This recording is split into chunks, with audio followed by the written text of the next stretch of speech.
کہ آج ہم پاکستان کے صوبہ پنجاب کے بڑے ہی مشہور اور پیارے شہر اوکاڑا میں موجود ہیں۔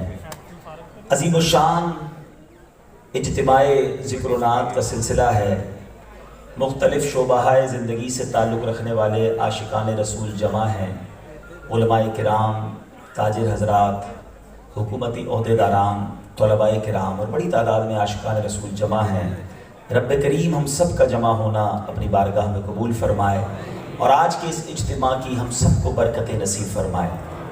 میں بیان کو آگے لے جانے سے پہلے گزارش کروں گا کہ کافی تعداد میں اسلامک کھڑے ہیں، تو جن کو جگہ مل جائے، جہاں ملے وہ بیٹھ جائیں، اور نہ بھی ملے تو ہم تو ویسے بھی دریوں پر اور زمین پر بیٹھ کر سننے والے الحمدللہ ہمارے اجتماعات ہوتے، تو جہاں جگہ ملے بیٹھ جائیں گے۔ کھڑے رہیں گے تو آپ تھک جائیں گے، تاکہ انشاءاللہ آپ جس مقصد کے لیے آئے ہیں وہ مقصد میں آپ کو کامیابی ملے اور آپ کچھ سیکھ کر جائیں۔ درود پاک پڑھنے کے بے شمار فضائل و برکات ہیں۔ مصطفیٰ جان رحمت، شمع بزم ہدایت صلی اللہ علیہ وسلم کی ذات وہ ہے کہ جس پر درود پڑھتے جائیں تو ایسے ایسے کمالات اور ایسے ایسے انعامات ملتے ہیں کہ پڑھیں تو عقل حیران ہو جاتی ہے۔ ایک بڑا ہی عجیب و غریب اور بڑا ہی ایمان افروز واقعہ آج میں آپ کو سنانے جا رہا ہوں، اور یہ واقعہ سعادت الدارین نامی کتاب میں بھی موجود ہے، اور اس واقعے کو حضرت ابو عبداللہ رصاع رحمۃ اللہ تعالی علیہ نے اپنی کتاب تحفہ میں بھی نقل فرمایا۔ فرماتے ہیں کہ بغداد میں ایک شخص غریب تھا، حاجت مند تھا اور بال بچوں والا تھا۔ ایک دن وہ جب گھر گیا تو رات کے وقت اس نے دیکھا کہ بچے رو رہے ہیں، اور وہ بچے بھوک کی وجہ سے رو رہے ہیں۔ اتنا غریب تھا کہ بچوں کے لیے کھانے کو بھی کچھ نہیں تھا۔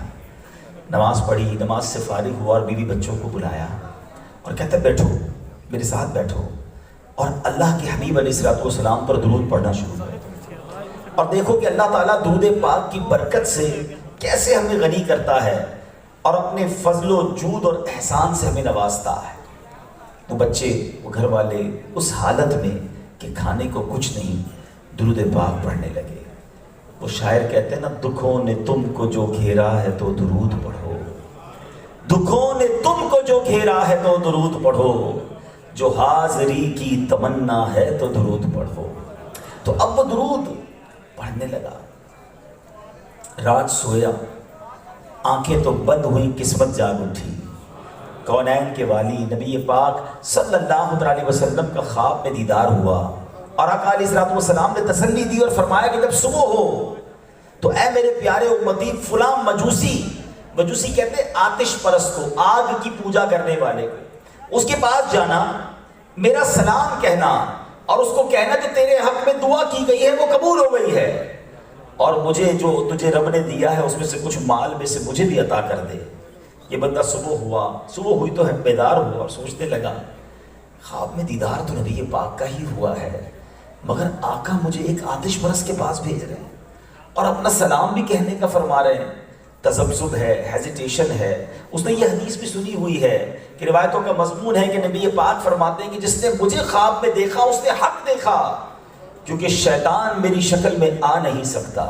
بہرحال اگلی رات ہوئی، پیارے آقا پھر خواب میں تشریف لائے۔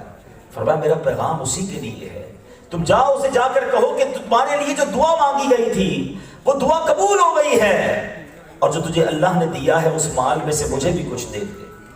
وہ مجوسی کے بارے میں جب معلوم کیا گیا تو پتہ چلا وہ تو بڑا مالدار ہے، پورے شہر میں مشہور ہے۔ یہ بندہ ڈھونڈتے ڈھونڈتے اس کے گھر پہنچا۔ گھر میں بڑا رش لگا ہوا تھا، کافی سارے بزنس کمیونٹی کے لوگ آئے ہوئے تھے، بڑا تاجر تھا، کاروبار کرتا تھا۔ یہ اس مجوسی کے پاس گیا اور جا کر کہتا ہے کہ میں تم سے کوئی ضروری بات کرنا چاہتا ہوں، مگر اکیلے میں کرنا چاہتا ہوں۔ وہ جو مجوسی تھا آتش پرست، اس نے نوکروں کو حکم دیا کہ چلے جائیں، تخلیہ کر دیا جائے۔ اب اکیلے میں یہ مرد صالح جو ہے اسے کہتا ہے کہ تمہیں ہمارے آقا جناب محمد رسول اللہ صلی اللہ علیہ وسلم نے سلام ارشاد فرمایا۔ وہ کہتا ہے یہ کون ہے؟ کہا یہ ہمارے نبی ہیں۔ کہا تم جانتے نہیں، میں تو مسلمان نہیں ہوں، میں نے تو اسلام قبول نہیں کیا اور میں ان کو جانتا بھی نہیں، انہوں نے مجھے سلام کیسے فرمایا؟ کہ صرف سلام نہیں فرمایا، یہ بھی فرمایا ہے کہ تمہارے لیے جو ایک دعا مانگی گئی تھی وہ قبول ہو گئی ہے، اور تمہیں جو اللہ نے مال دیا ہے اس میں سے مجھے کچھ دے دو۔ وہ مجوسی کہتے تمہیں معلوم ہے وہ دعا کیا تھی؟ کہتا نہیں مجھے تو نہیں پتا کیا دعا تھی.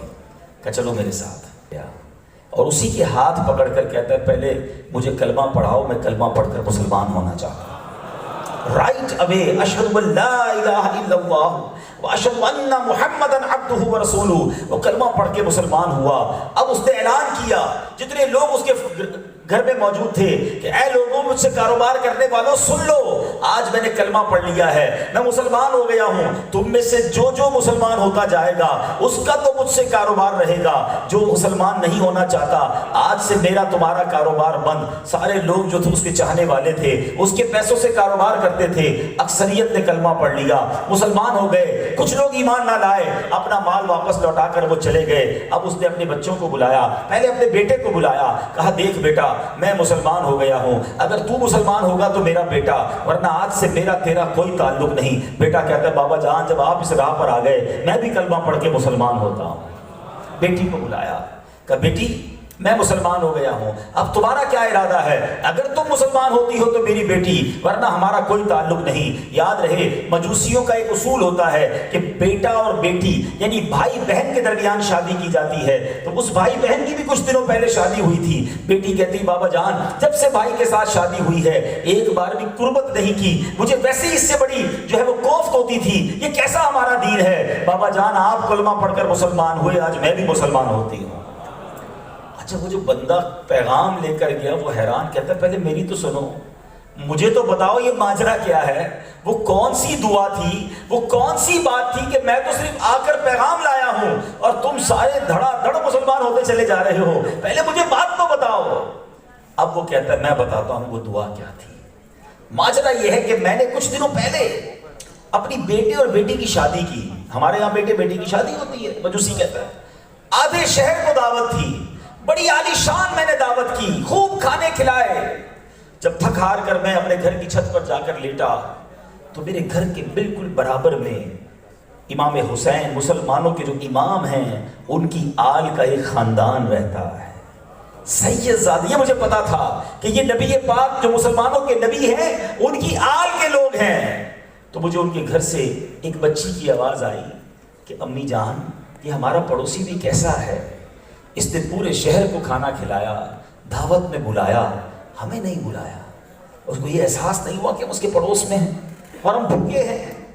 کہتا جب میں نے سنا تو میں بے قرار ہو گیا کہ میرے گھر کے برابر میں میرے پڑوسی بھوکے ہیں اور وہ مسلمانوں کے نبی کی اولاد سے ہیں. ٹھیک ہے میں مسلمان نہیں. فوراً اس نے کیا کیا, کھانا پیک کروایا, اپنے گھر والوں سے پوچھا کہ برابر میں بچیاں کتنی ہیں. کہا کہ ان کے گھر میں 3 شہزادیاں ہیں, 3 آل رسول بچیاں ہیں. 3 بچیوں کے لیے جوڑے فٹافٹ نکالے, کپڑا نکالا, کھانا نکالا اور اپنی نوکرانی کے ذریعے بھجوا دیا. پھر چھت پر چلا گیا تو اب ان بچیوں کی خوشی کی آواز آ رہی ہے. وہ بچیاں کہتی ہیں اماں جان ہم ان کا کھانا کیسے کھا لیں, یہ تو مجوسی ہے, ہمارا مسلمان تو پڑوسی نہیں ہے. تو کہا ایسا کرتے ہیں کہ کھانا کھانے سے پہلے, اس کے تحفے کو قبول کرنے سے پہلے ہم اللہ کی بارگاہ میں دعا کرتے ہیں. پہلے تو یہ دعا کرتے ہیں کہ اللہ ہمارے مجوسی پڑوسی کو ایمان نصیب کر دے, اور اے اللہ ہم اپنے نانا جان کی بارگاہ میں سفارش کرتے ہیں کہ یا رسول اللہ ہمارے پڑوسی نے ہماری مدد کی ہے, قیامت کے دن آپ بھی اس کی شفاعت کیجئے گا. وہ مجوسی کہتا ہے اس دن سے وہ دعا میرے کانوں میں گونج رہی تھی, اور آج تم یہ پیغام لے کر آئے ہو کہ نبی پاک نے مجھے سلام بھیجا ہے اور انہوں نے فرمایا ہے کہ میری دعا قبول ہو گئی ہے, اس لیے میں فوراً مسلمان ہو گیا. آج مسلمان ہو گیا ہوں اور مجھے امید ہے ان بچیوں کی دعاؤں کے صدقے قیامت کے دن نانا جان کی شفاعت بھی مجھے نصیب ہو جائے. اے میرے میٹھے اسلامی بھائیوں, اس واقعے کو جو بزرگوں نے کتابوں میں نقل کیا, اس سے اتنی ساری باتیں سیکھنے کو مل رہی ہیں. فرسٹ آف آل سب سے پہلے یہ سیکھنے کو ملتا ہے کہ مشکل ہے, پریشانی ہے, دکھ ہے, شکوہ نہیں کرتے تھے اللہ والے, کمپلین نہیں کرتے تھے, زباں پر شکوہ رنجو علم لایا نہیں کرتے, زباں پر شکوہ رنجو علم لایا نہیں کرتے, نبی کے نام لیوا غم سے گھبرایا نہیں کرتے. تو وہ حالانکہ نیک تھے,